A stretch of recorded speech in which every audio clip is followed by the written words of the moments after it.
दोस्तों एक ना मैं किस्सा शेयर करना चाह रहा था। ऑफ कोर्स ये मेरा पर्सनल व्यू है एक, और मेरे साथ जो हुआ भी है, तो on the basis of my experience मैं एक सलाह देना चाह रहा था। हुआ क्या ना कि in the initial years of my career, शुरू में जब आप जॉब स्टार्ट करते हैं तो कई जगह पे कई लोगों को बहुत अट्रैक्शन रहता है कि हम लोग कोई बहुत ही बड़े ब्रांड में, किसी बहुत बड़ी कंपनी में प्लेसमेंट हासिल कर लें, जो कि अच्छा है, बुरा नहीं है, और वहाँ के अपने पर्क्स हैं और बेनिफिट्स बहुत हैं। पर ऑन द कॉन्ट्ररी ना दोस्तों, मैं आपको ये सलाह दूंगा कि आप एक स्टार्टअप ज्वाइन करो। हो सकता है वेल नोन ब्रांड ना हो सकता है कोई जानता ही ना हो, पर उसमें कोई बुराई नहीं है। मेरे साथ क्या हुआ, जब मैंने अपना जॉब स्टार्ट करी ना, तो एक छोटी कंपनी थी, वहाँ पे मेरे को जो फ़ायदा दिखा जब मैंने एकदम ही छोटी कंपनी ज्वाइन करी, 1 wear many hats। तो एक ही बंदा ना, मैं खुद ही, मैं ये काम भी कर रहा हूँ, मैं वो काम भी कर रहा हूँ, मैं क्लाइंट से डायरेक्ट इंटरेक्ट भी कर रहा हूँ। मैंने सोचा नहीं था कि मैं ना अपनी जॉब के कुछ ही महीनों में यूएस के क्लाइंट से डायरेक्ट कॉल कर रहा हूँ, और हमारी चैट्स चलती थी, कॉल होती थी, प्रोजेक्ट डिस्कशंस होते थे।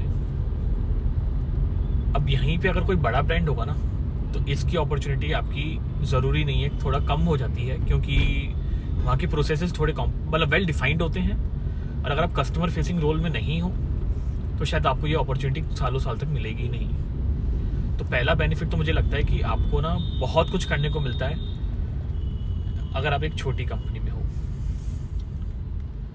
या एक स्टार्टअप में हो जाए। ऑफ कोर्स इसका डाउन साइड है, आपको थोड़ा सा ना एक तरीके का प्रेशर फील हो सकता है। वो डिपेंड आपके ऊपर है कि आप उसको कैसे देखते हो। अब आप चाहो तो उसको ऐसे देख सकते हो, यार मुझे बहुत कुछ सीखने को मिल रहा है, वैरायटी ऑफ वर्क देखना आपको मिल रहा है, काम कैसे होता है कंपनी में ये सीखने को मिल रहा है। या आप ये भी सोच सकते हो कि यही चीज़ तो मेरी रिस्पॉन्सिबिलिटी है ही नहीं और मैं क्यों करूँ। तो इसको दोनों तरीके से देखने का है, वो आपके ऊपर डिपेंड करेगा। तो उसका डाउन साइड ये हो सकता है कि आपको थोड़ा सा ऐसा लगे कि मुझे ओवर वर्क करना पड़ रहा है। अगेन उसके बारे में बात करूँगा कि उसको मैनेज करने के तरीके क्या हैं। तो एक फ़ायदा तो मैंने बताया कि आपको काफ़ी कुछ सीखने को मिलता है, काफ़ी काम करने को मिलता है। मैंने इसके कॉन्ट्ररी देखा है, कई बार लोग बहुत बड़ी कंपनीज ज्वाइन कर रहे हैं और बेंच रिसोर्स बन के रह जाते हैं। तो कई साल बीत गए हैं, उनको आराम से उनका सैलरी वगैरह आ रही है, कोई इशू नहीं है, पर काम नहीं है कुछ। ऑफिस जाते हैं, बैठ के आते हैं, कई लोग ऑफिस भी नहीं जाते हैं। तो ऐसे रिसोर्सेज को ना बेंच रिसोर्सेज कहते हैं। ये बड़ी कंपनीज में कई बार उनको अपना स्ट्रेंथ दिखाना होता है कि क्लाइंट को कि हमारे पास इतने रिसोर्सेज हैं, तो वो हायर कर लेते हैं, बट काम नहीं आता जब तक तो बेंच रिसोर्सेज रहते हैं, या फिर उनको इंटरनल प्रोजेक्ट्स पर डाल देते हैं। तो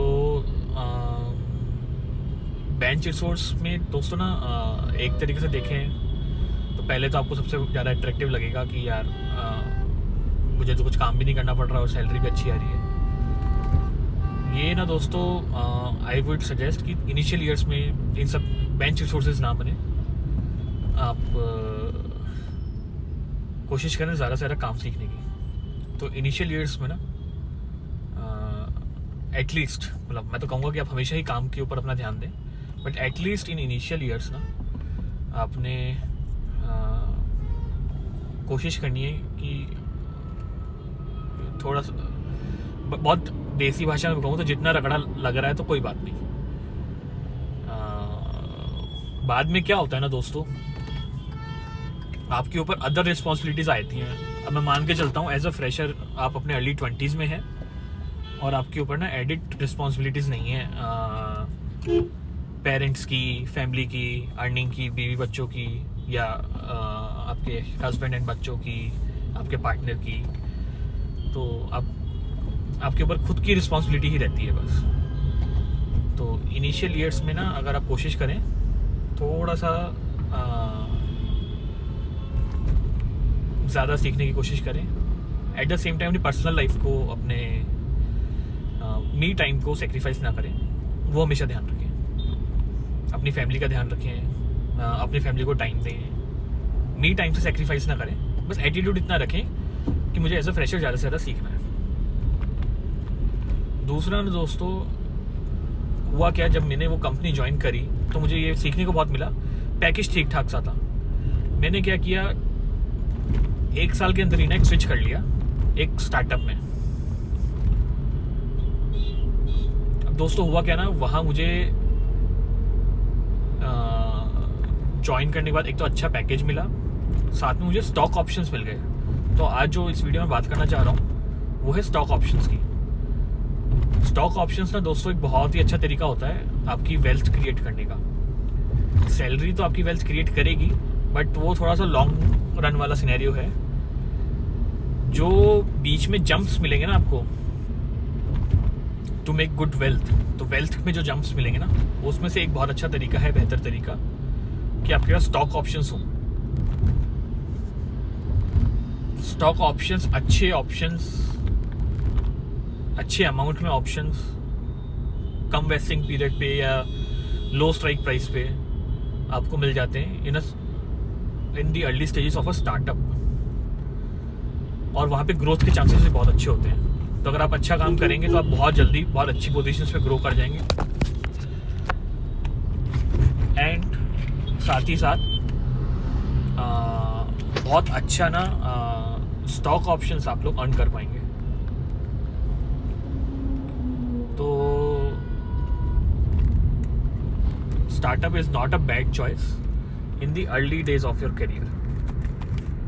तो आप सोचें कि अगर आपको एक स्टार्टअप मिल रहा है तो सिर्फ इसलिए ना छोड़ें कि ये कोई बड़ा ब्रांड नहीं है। और अगर आपके पास एक ऑप्शन बड़े ब्रांड से है और एक स्टार्टअप से है, तो थोड़ा सा इवेल्यूएट करें कि स्टार्टअप कैसा है, आपका गट फीलिंग क्या कहता है कि ये फ्यूचर में कितना अच्छा ग्रो कर सकता है, आपको क्या स्टॉक ऑप्शंस मिल रहे हैं क्या, और इन सब बातों पे आप एक डिसीजन लीजिए। तो सिर्फ एक्सपीरियंस वाइज नहीं, मॉनेटरी गेन में भी आपको हो सकता है स्टार्टअप से बहुत अच्छे फ़ायदे हो जाएं। और ना दोस्तों इसमें क्या रहता है, कभी भी आप स्विच कर सकते हैं in a private job, I mean. तो आप स्विच कर सकते हो, और नहीं जमेगा तो आपके पास ऑप्शन है। पर स्टार्टअप में सीखने को बहुत मिलेगा। हो सकता है आप खुद एक को फाउंडर बन जाएं लेटर डाउन दी रोड, आपकी एक स्टार्टअप जर्नी हो जाए कहीं स्टार्ट। तो ये सब एक्सपीरियंसेस ना दोस्तों बाद में काम आते हैं। तो मैं जो आज का कंक्लूजन यही है कि एक स्टार्टअप को भी एक अच्छी नज़र से देखें। स्टार्टअप को आप कोशिश करें कि अगर वो बहुत बड़ा ब्रांड नहीं है तो भी कोई बात नहीं है। ठीक है दोस्तों, दैट्स इट, बाय।